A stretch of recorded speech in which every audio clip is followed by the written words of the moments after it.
सहनाववतु सहनो भुनक्तु सह वीर्यं करवावहै तेजस्विनावधीतमस्तु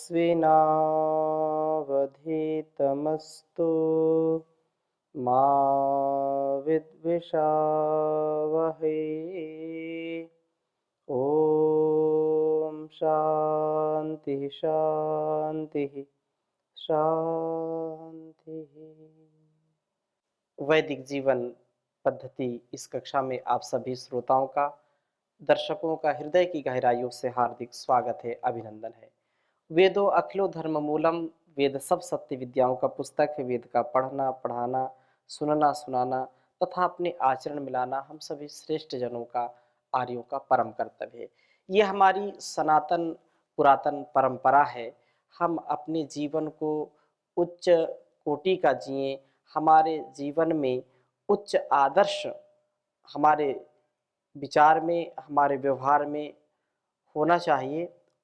उच्च आदर्श को लेकर के गौरवपूर्ण जीवन जीना तथा संपूर्ण समर्पण के साथ जीवन को जीना, त्याग की भावना से ओतप्रोत होकर के जीवन को जीना और इस संसार के दीन दुखियों के लिए, संसार में जो हताश निराश लोग हैं उनके लिए भी अपने कर्तव्यों का निर्वहन अच्छी प्रकार से करना और बहुत अपने आप को व्यवस्थित, अनुशासित तथा मर्यादित जीवन जी करके आदर्श और गौरव स्थापित करने का महान कार्य हम सबका है। यह हमारा नैतिक कर्तव्य है कि हम अपने संपूर्ण कर्तव्यों का निर्वहन करते करते जैसा ऋषियों का आदेश, संदेश, उपदेश है वैसा हम अपने स्वभाव में भी उतारें। कोई भी ऐसा कदम, कोई भी ऐसा कार्य हमसे ना हो जाए, ऐसा कोई भी जाने अनजाने कार्य ना हो जिससे अपनी सनातन पुरातन परंपरा कलंकित हो, जिससे हमारा स्वयं का जीवन कलंकित हो। क्योंकि जिसके जीवन में एक बार भी कोई कलंक लग गया, कोई दाग धब्बा लग गया और उससे व्यक्ति स्वयं भी अपने आप को दुखी और लज्जित महसूस करता है, अनुभव करता है तथा इस ऋषि परंपरा का गौरव घटता है। हम जितना कार्य श्रेष्ठ है, चाहे उससे हानि हो, लाभ हो, जय हो, पराजय हो, मान मिले, अपमान मिले, किसी भी लोभ लालच के बिना, किसी जो है ऐषणा के, पुत्रैषणा, वित्तैषणा, लोकैषणा, इन इच्छाओं से, इन ऐषणाओं से अपने आप को बचा करके जो ध्येय मार्ग है, जो धर्म का मार्ग है, जो हमारे लिए प्राप्तव्य है, हमारे लिए जो गंतव्य है, उससे कभी विचलित न होना।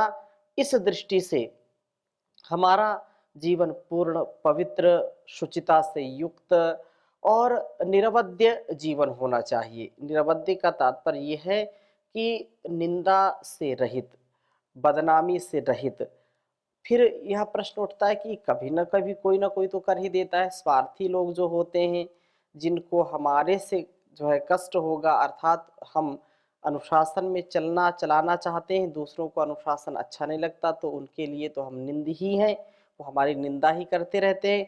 तो जो शास्त्रोक्त कर्म है, जो वेदोक्त कर्म है, जो आत्मानुकूल, शास्त्र अनुकूल कर्म है, उस कर्म को करने में यदि कोई ऐसी कठिनाई आती हैं तो उनको कभी भी परवाह नहीं करना। लेकिन भूल से भी यदि एक बार भी इन संकेतों का, इन आदेश उपदेश का यदि हम अतिक्रमण कर देते हैं, इसको लांघ जाते हैं, इसको पार कर जाते हैं, हम इसको नहीं मानते हैं, इस मर्यादा, इस अनुशासन को हम लांघ जाते हैं, तो मर्यादा की जो लकीर है उसको हम जैसे लांघते हैं तो निसंदेह हम निंदा से बच नहीं सकते। जब हम अच्छा कार्य करेंगे तो भी लोग निंदा तो करते हैं, जो निंदा करने वाले हैं। तो बहुत सुंदर वेद मंत्र यहाँ पर हम सबके लिए संदेश दे रहा है। ऋग्वेद के 8वें मंडल के 68वें सूक्त का अंतिम मंत्र 19वां है, इसके बाद फिर 69वां सूक्त चलेगा। तो यह जो 68वां सूक्त है और उसका ये 19वां मंत्र बहुत सुंदर मंत्र है कि हमारा जीवन निंदित ना हो, हमारा जीवन स्तुत्य होना चाहिए, उसके लिए यहाँ संकेत किया है। तो वेद मंत्र मैं लिखता हूँ, फिर चर्चा करूँगा आपके समक्ष। ओम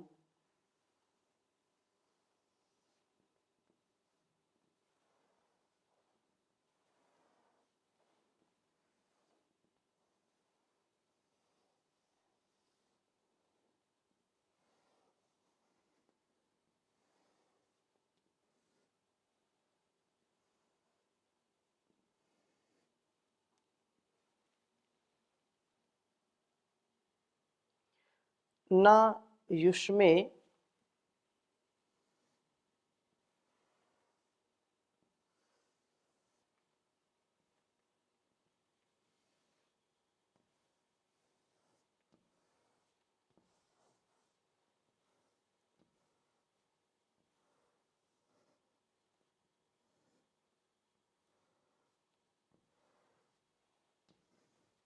न युष्मे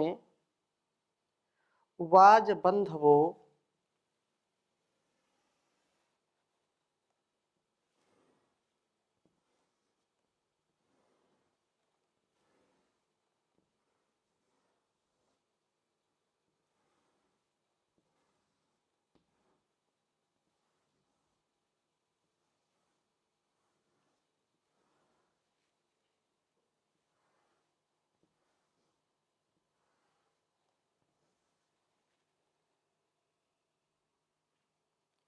निनित्सुश्चन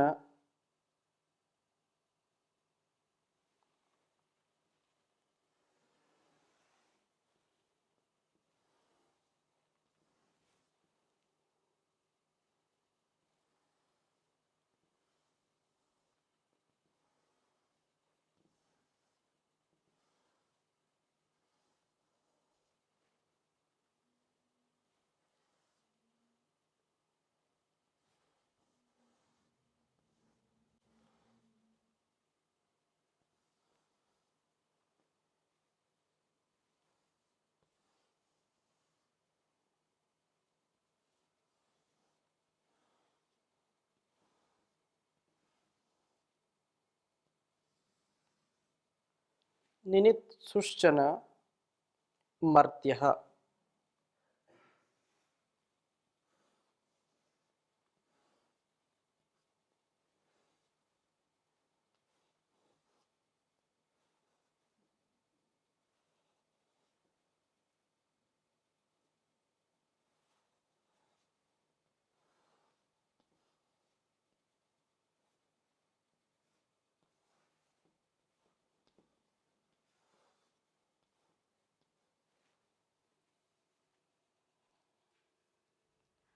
अवद्यमधि दीधरत्।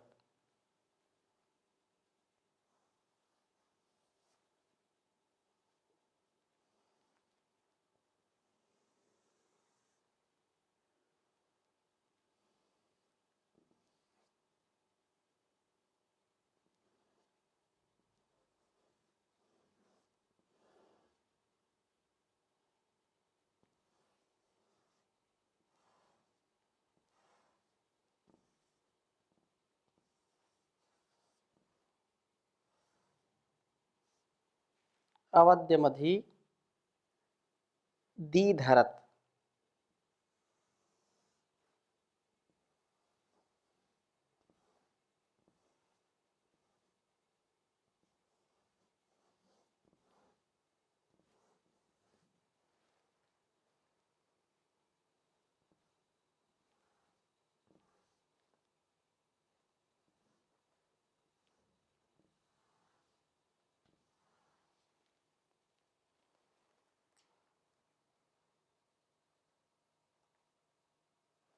ऋग्वेद के 8वें मंडल के 68वें सूक्त का यह 19वां मंत्र है।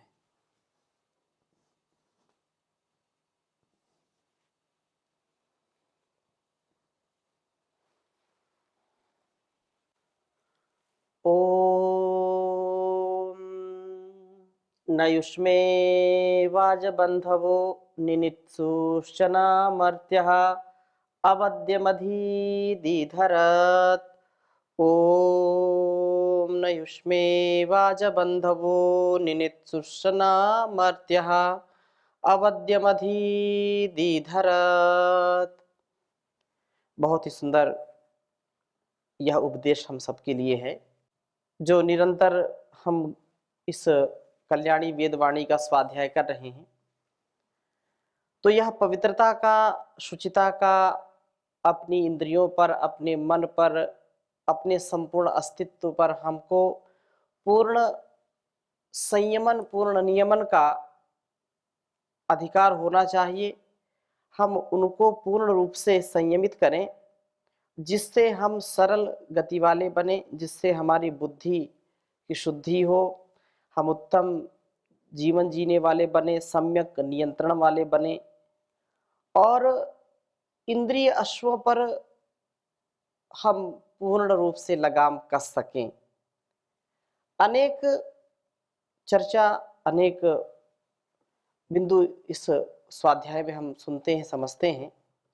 तो उसी आधार पर यहाँ कहा कि उत्तम इंद्रिय अश्वों व बुद्धि को धारण करने वाले हे वाज बंधवः, उत्तम भोजन व शक्ति को अपने साथ जोड़ने वाले पुरुषों, जो शक्ति का संचय करते हैं, जो शुद्ध आहार, शुद्ध विचार, शुद्ध व्यवहार से युक्त होते हैं, जो शुद्धतम पवित्रतम जीवन जीने वाले होते हैं, जो शक्ति का संचय करते हैं, ब्रह्मचर्य का पालन करते हैं, जो वास्तव में अपने जीवन को शक्ति संपन्नता से युक्त करते हैं, ऐसे पुरुषों को कहा है वाज बंधवः, अर्थात जो शक्ति का पान करते हैं, शक्ति का आधान करते हैं। इसलिए लोक में प्रचलित है वाजपेयी। तो वाजपेयी का मतलब यही है कि जो शक्ति का आधान कर रहा है, शक्ति को अपने जीवन में उतारने वाला है। तो ऐसा जो पुरुष है, तो कहा हे पुरुषों, युष्मे तुम्हारे में निनित्सुः चन मर्त्यः, निंदा करने की इच्छा वाला पुरुष भी अवध्यम, पाप को न अधिधरत, नहीं धारण कर पाता है। अर्थात सरल इंद्रिय अश्वों व आरोचमान बुद्धि को धारण करके हम इस प्रकार प्रशस्त जीवन वाले बने कि हमारे शत्रु भी हमारी निंदा ना कर सके। कितना सुंदर प्रसंग है, कितना सुंदर यह मंत्र है। कह रहे हैं कि यदि लोक में लोग निंदा करने वाले हैं, वो निंदा तो करते ही हैं, चाहे कोई भी हो। छोटी छोटी बातों में कमियां निकालना, नुक्ताचीनी करना और अलग अलग प्रकार से उसके लिए शब्द बोलना। लोक में जो है इस कार्य में बहुत लोग लगे रहते हैं, उनका दिन भर यही काम होता है, निंदा स्तुति, किसी की निंदा, किसी की स्तुति। वेद मंत्र हमको यहाँ पर संकेत कर रहा है कि तुम्हारा जीवन इतना यशस्वी होना चाहिए, इतना गौरवपूर्ण होना चाहिए, इतना पारदर्शी होना चाहिए कि आप उन शत्रुओं का, उन निंदकों का जो स्वभाव है निंदा करने का, बदनाम करने का, वे भी आपके इस पवित्र जीवन और सुंदर चरित्र होने की स्तुति सब जगह गाएं। उनके पास कुछ भी आपके निंदा के लिए होना ही नहीं चाहिए। यद्यपि कुछ लोग करेंगे, हम ठीक ठीक चल रहे हैं तो भी करेंगे, नहीं कर रहे हैं तो और करेंगे। तो यहाँ पर इतनी बात समझ लेना चाहिए कि वेद के आदेश उपदेश संदेश के अनुसार जीवन को जीना, हमारे शास्त्रों में जैसा कहा वैसा जीना, बड़े जैसा कहते हैं जो ज्ञानी है, जो विद्वान है, धीर गंभीर है, ऐसे बड़े लोगों की जो कही बात है, जो उनका उपदेश है, वैसा तन मन से जीना। और जब ऐसे अनुभवी लोगों के उपदेशों से हम अभिषिक्त होकर के ऐसे श्रेष्ठ कर्मों का, उत्तम कर्मों का, सात्विक कर्मों का यदि हम अनुष्ठान करते हैं, उस पे लगते हैं, तो बहुत विघ्न बाधाएं भी आती हैं, लेकिन उनसे हमको विचलित नहीं होना, हमको उनको साथ साथ लेकर के चलना पड़ता है। तो ऐसा करने पर हम उन्नति तो प्राप्त करेंगे ही करेंगे, लेकिन इस प्रकार से जब इंद्रिय अश्वों का नियंत्रण करेंगे, क्योंकि जो संसार में भटकाव का मूल कारण है वो हमारी इंद्रियां हैं। इंद्रियां यदि हमारी स्थिर नहीं है, इंद्रियां यदि हमारी संयमित नहीं है, भोग विलासी हैं, यदि संसार के आलंबन पाकर के उधर तो जाएगी जाएगी, लेकिन उनको यदि हम नियंत्रण कर पाएंगे तो हम वास्तव में सच्चे योगी बन जाएंगे।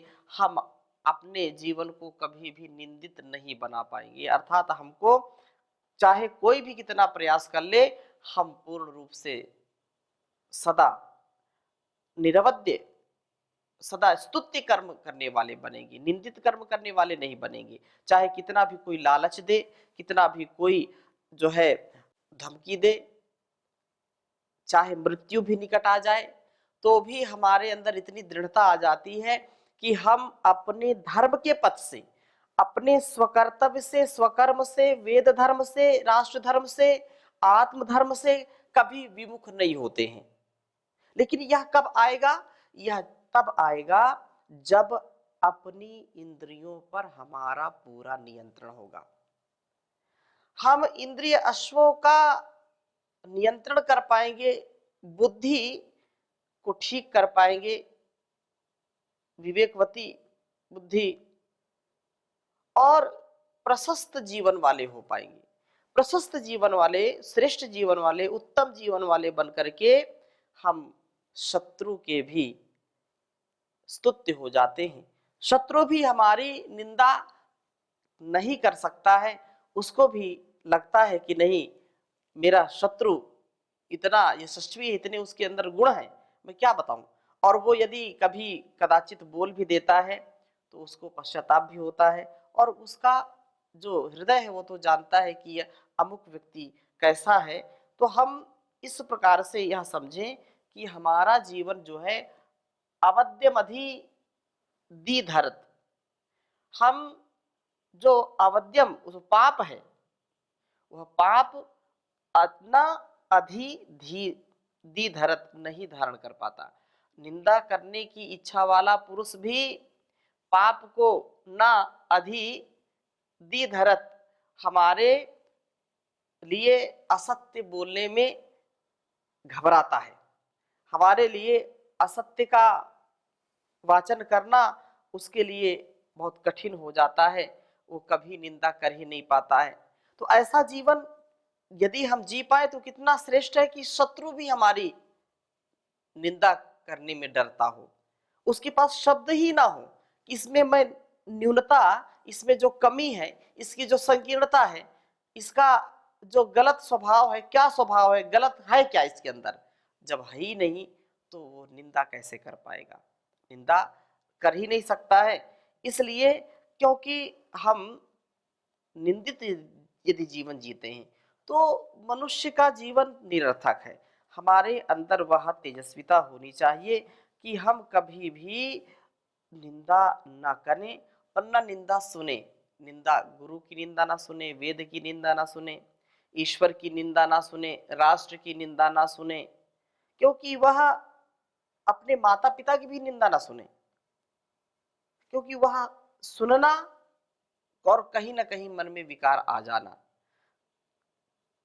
तो अपने आप को योगमय बना करके इतना जो है प्रयास करना चाहिए कि जीवन में एक बार भी कोई ऐसी गलती ना हो जिसके कारण लोक में हमारी निंदा हो, हम निंदा से बचें। बहुत सुंदर बात कही, अन्यान परिवदन साधुर यथा ही परितप्यते तथा परिवंदन या संतुष्टो भवति दुर्जनः। जिस भांति दूसरों की निंदा करने पर सज्जन को संताप होता है, उसी भांति दुर्जन को दूसरों की निंदा करने में संतोष मिलता है। सज्जन यदि है, यदि वो कहीं प्रसंग में कभी किसी को भला बुरा कह दिया या किसी की निंदा कर दी, तो उसको पश्चाताप होता है कि मैंने ये क्या कार्य कर दिया है, इसको तो मुझको नहीं करना चाहिए, क्योंकि वह व्यक्ति तो ऐसा नहीं है। और यदि है भी तो हमको उसके गुणों का बखान करना चाहिए। कमियां धीरे धीरे निकल जाती हैं। यदि किसी से आप असंतुष्ट हैं, किसी की बातें अच्छी नहीं लगती हैं, तो उससे जाकर के विनम्र निवेदन करना चाहिए कि ये बातें, ये स्वभाव, ये आदतें आपकी अच्छी नहीं है, इनको जो है ठीक कर लें तो अच्छा रहेगा, इससे आपका गौरव बढ़ेगा। तो उसको भी ये पता चले, क्योंकि अधिकांश लोगों को ये पता ही नहीं चलता है मेरे अंदर कमी है क्या, और कमी है तो उसको दिखाई नहीं पड़ती, उसको स्वीकार नहीं करता, स्वीकार नहीं करता कमी, तो उसका स्वभाव कैसे अच्छा बनेगा, कभी बन ही नहीं सकता है। सबसे बड़ी बात यह है कि अपनी गलती को, अपनी त्रुटि को, अपनी न्यूनता को हमको स्वीकार करना आना चाहिए। दो बातें हैं। एक बात यह है कि जो व्यक्ति स्वीकार करता है वो बोलता है कि मैं तो ऐसा ही हूं, अब आगे इससे ज्यादा बदल नहीं सकता, तो ये भी अच्छी बात नहीं। एक बात यह है कि नहीं, मैं तो बिल्कुल फिट हूं, मुझको कोई कमी कोई निकाल ही नहीं सकता। उसको स्वयं भी नहीं पता कि उसकी वाणी, उसका व्यवहार, उसका चरित्र कैसा है। वह व्यवहार ठीक ना करता हुआ पता नहीं क्या क्या करता रहता है। तो यह निंदा ना हो हमारी जग में, ऐसा हमको प्रयास करना चाहिए। क्योंकि निंदा करने वाले होंगे बहुत, लेकिन जब आप धर्म की राह पर चल रहे हैं तो निंदा से कोई डरने की जरूरत नहीं। वो लोग बोलते रहेंगे, हाथी अपना चलता रहता है, कुत्ते भौंकते रहते हैं। सुलभो ही दुषाम भंगो दुर्लभा स्ववाच्यता। कहा कि शत्रुओं का खदेड़ना आसान है, शत्रु आ जाए उनको पराजित कर देना, सामने शत्रु है, पराजित करना, उनको मैदान छोड़ने के लिए विवश कर देना, भगा देना, ये बहुत सरल है। लेकिन सज्जनों का निंदा का पात्र न बनना आसान नहीं। अर्थात सज्जन, कुछ तो लोग कहेंगे, लोगों का काम है कहना, लोग कहेंगे, तो इस प्रकार से हम कितना भी अच्छा करें, निंदा तो होगी। लेकिन वो निंदा यदि धर्म पूर्वक हम कर्म कर रहे हैं, कोई उसमें वो नहीं है, अहित नहीं है, लोगों का अकल्याण नहीं है, तो उसको करने में कोई बुराई नहीं है। हमको सदा सर्वदा परमात्मा ऐसा सामर्थ्य दे जिससे हम निरंतरता से इस प्रकार के गुणों का धारण करें, और गुणों का धारण करके सदा ऐसी ही प्रार्थना करें जिससे हमको अनिंद्य या अवध्य, जैसे कहा कि मुझे ऐसा बना दो मेरे पिता, जीवन में लगे ठोकर ना कहीं, जाने अनजाने भी मुझसे नुकसान किसी का हो ना कहीं, मुझे ऐसा बना दो मेरे पिता, उपकार सदा करता जाऊं, अपकार भले ही ये दुनिया करे, बदनामी न हो जग में मेरी, कोई नाम भले ही देना कहीं, मुझे ऐसा बना दो मेरे पिता, जो तेरा बनकर रहता है, कांटों में फूल सखिलता है, कितने ही कांटे पाँव चुभे, पर फूल भी हों कांटे छूटे ना कहीं, मुझे ऐसा बना दो मेरे पिता। तू ही बस मेरा ऐसा है, दुख में भी साथ नहीं त्यजता। दुनिया मुझे प्यार करे ना करे, खोऊं तेरा भी न प्यार कहीं, मुझे ऐसा बना दो मेरे पिता। मन हो मधुपूर्ण कलश मेरा, आँखों से ज्योति छलकती हो, तुमसे मधु ऐसा पीने को, जागत ही रहूं सोऊं ना कहीं, मुझे ऐसा बना दो मेरे पिता। मैं क्या हूँ राह मेरी क्या है, यह सत्य सदा मैं समझ सकूं। इस राह पे चलते चलते कभी मेरे पाँव थके ना, रुके ना कहीं, मुझे ऐसा बना दो मेरे पिता। ओम शांति शांति शांति।